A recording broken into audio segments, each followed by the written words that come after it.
As Joan of Arc was dying at the stake, she said this quote, "Every man gives his life for what he believes, and every woman gives her life for what she believes. Sometimes people believe in little or nothing, and yet they give their lives to that little or nothing. One life is all we have. We live it and it's gone, but to live without belief is more terrible than dying, even more terrible than dying young." What do you burn for? What do you burn for? Jim Elliot said the famous words years before his martyrdom, "That man is no fool who gives what he cannot keep to gain what he cannot lose." And he prayed as a young man, "God, I pray, light these idle sticks of my life, and may I burn up for thee. Consume my life, my God, for it is thine. I seek not a long life, but a full one like yours, Lord Jesus."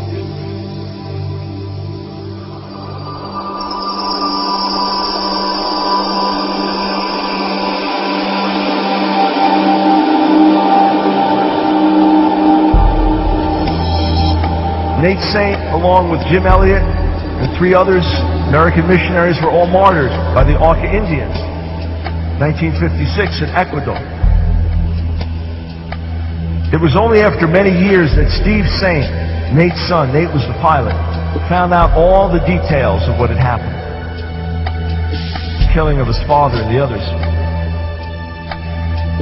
When I just read the account a few weeks back of the details of the martyrdom, it was an overwhelming thing to read. It was painful, it was tragic, it was tremendously moving.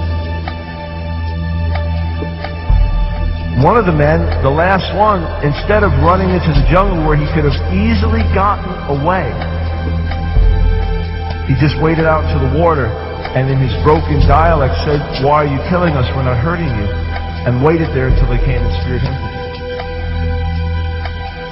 And no sooner had they killed the last one, each one, the different ones, began to hear singing. And they looked up and there were these glowing beings in the trees,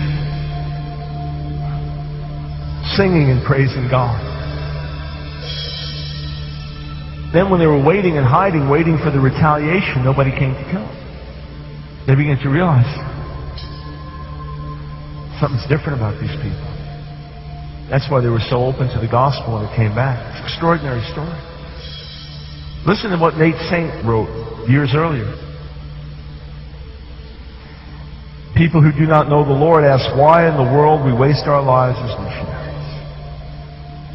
They forget they too are expending their lives, and when the bubble has burst, they will have nothing of eternal significance to show for the years they have wasted.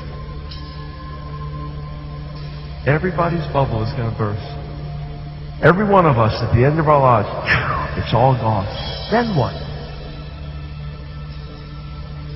What do we spend our lives for? What do we pour ourselves out for? Where do we give ourselves to? Having a full life is not necessarily a long life. I want at the end of my life to say I fulfilled the purposes of God. Father, hear our prayer we call, not for reals that prayer shall be, but for strength that we may ever live our lives courageously, not forever in green pastures to be ours courage will be, but the stream and rugged pathway may we tread rejoicingly.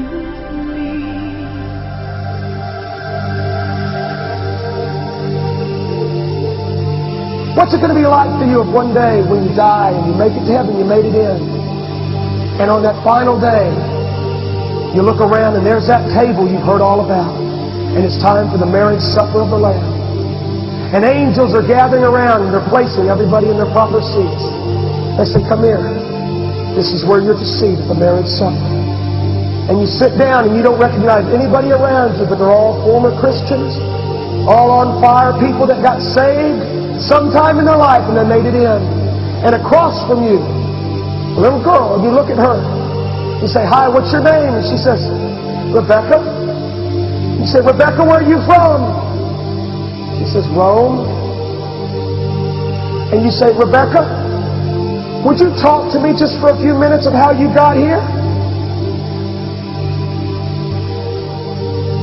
She said, well, we had a real hard life. My daddy, when I was 8 years old, I had to go to this big arena and I watched lions eat my daddy. With my own eyes, I watched lions eat my daddy. They killed him because my daddy loved Jesus. And I've never cried so much in my life as I did that day. 2 days later, they came back for me and my brother, and they took us to the same arena where my daddy died. And there was thousands of people cheering. They paraded us into the arena. And there was no one there but just us in that big arena and all the people. And then I looked around and I saw all these doors opening up around the arena. And out of every door came lions. And I'd never been so scared in my life. They had told me that if I just denied Jesus, I could live. But I couldn't do that. He was everything to me. He was my reason for living. I died that day. The angels came and ushered me into heaven. And I've been waiting here for the marriage supper. This is so special. And then she says, and how about you? What's your story? Friend, look at me. You better have one.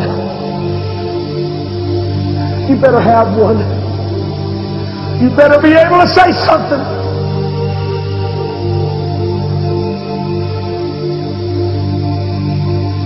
As a matter of fact, did you know that 160,000 people were martyred in 1996 for your necks. In other words, you put your neck on the chopping block.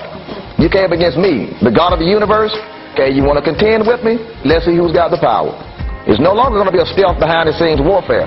We're bringing this out on the main street. Neither shall you go haughtily. For this time is what?